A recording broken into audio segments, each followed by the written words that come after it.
Today, we're going to talk about the second part of the problem statement. Um, as you remember, we divided the problem statement into two parts, your problem statement and the customer problem statement. Today, we're going to talk about the customer problem statement. And if you don't mind, I'm going to be using my notes. Um, as a reminder, we're looking to solve the problems customers. And you've already gone through looking at your own problems so that you can get out of the way of solving the customer's problem. The only way to do this is to quiet down, listen to the Lord, and make sure that you hear what He wants you to work on. He's the one that guides you to all the solutions. So before we get started, let's look at a portion of the Lord's Prayer, a little tiny portion of the Lord's Prayer. He said, "Give us this day our daily bread." Did you hear that? Give us this day our daily bread. Two things stand out to me is us and our. That means that this is inclusive. And as you start thinking about the problem and you start thinking about solutions, it's your expertise, but it's also by listening to your customers and talking to your customers, us. And so we have to be inclusive of our customers as we develop this solution. So this takes a different mindset. The mindset that we have to have is that we have to be able to provide a complete solution, not just a surface solution. So let's get our mindset ready to start on the solution. There are three stages of development to really come up with a complete solution for the customer. And there's an easy way to remember this. It's ICE 1, 2, 3. ICE 1, 2, 3. That stands for ideation,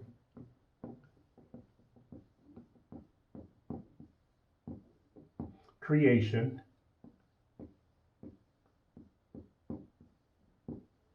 and expectation.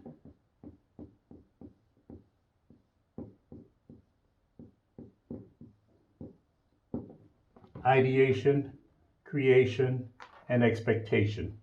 Um, what is that?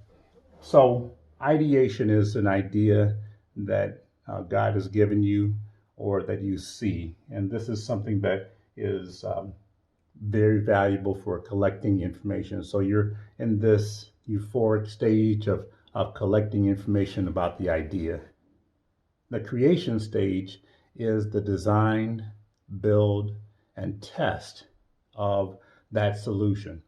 So a lot of people get excited and start building that solution, and they fall off on testing the solution out because they are afraid to make revisions. But that's something that we have to work through. And then expectation is actually validating whether or not the solution that you've come up with actually meets the customer's need or desire. So that's ICE, and now we're going to go to 1, 2, 3.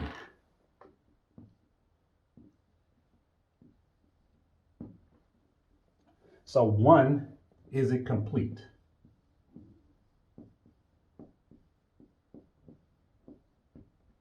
So you have to ask yourself, is this complete? So customers don't want something that's half baked or just some surface solution. They really want a fully blown out, tested solution. So uh, also for you who are perfectionists, I want you to think in terms of versions. You don't have to have it perfect going out the door, but you do have to have the minimal viable product. That's something that we're going to discuss in later chapters. Okay. Is it repeatable?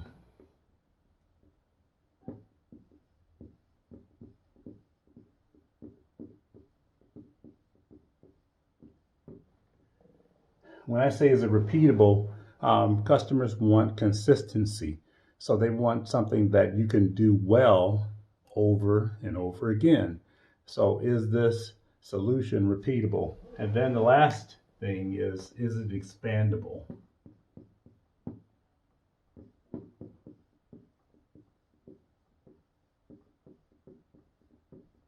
And I know that some of you may not be thinking about growing or expanding your business, but if you're the only person who can do this business, then more than likely the audience may be very, very narrow in terms of the need. So, is this expandable? Can other people do this same process? If it is, you may have a product or a service that is needed a little bit more broadly. All right. But we're almost ready to get started.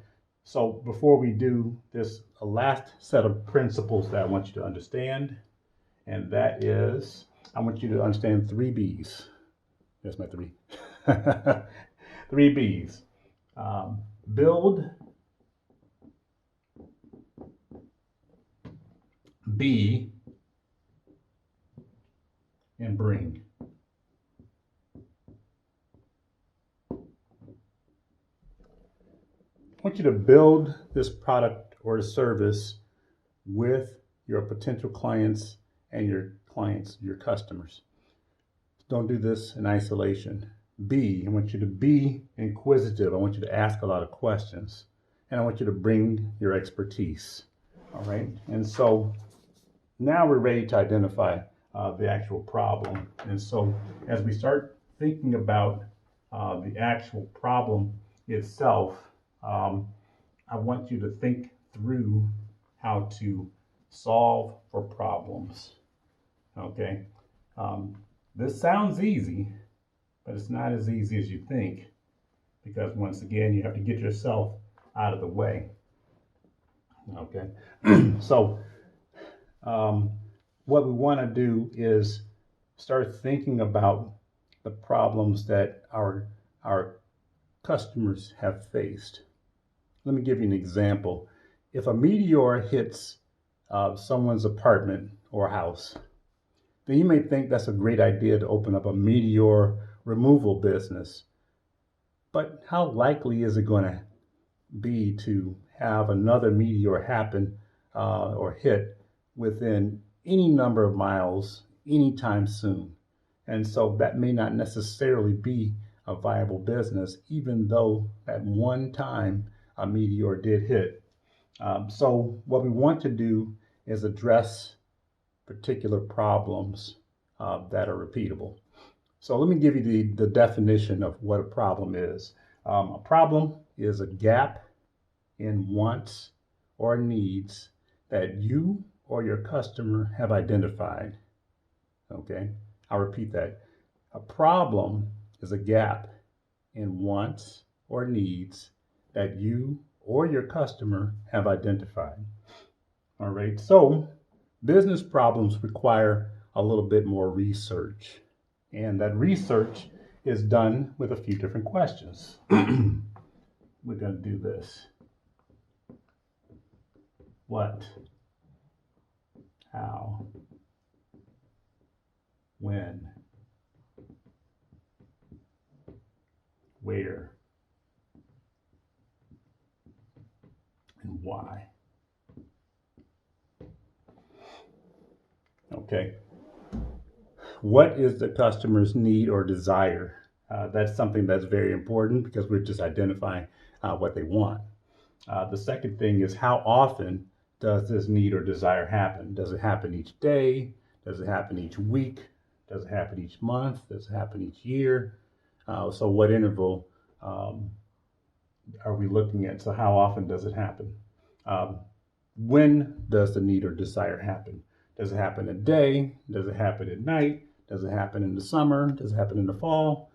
These are things that you want to be able to identify because you can customize that particular solution for a time frame.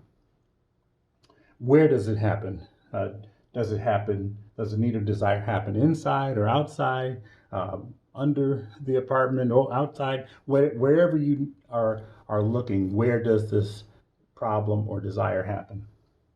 And why does the need or desire happen? And so these are the things that we want to answer: what, how, when, where, and why. Let me give you a word of advice.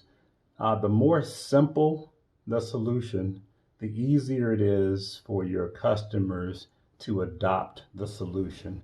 And so you don't have to think about some outlandishly hard solution at first.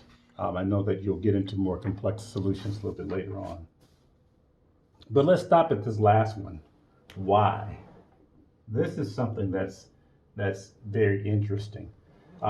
So many business owners want to be in business so badly that they aren't looking to provide solutions, and that's too bad. Um, Jesus said, "Love your neighbor."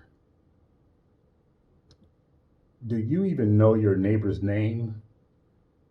Do they even know your name? Have you even served your neighbor well enough to even know what their problems are?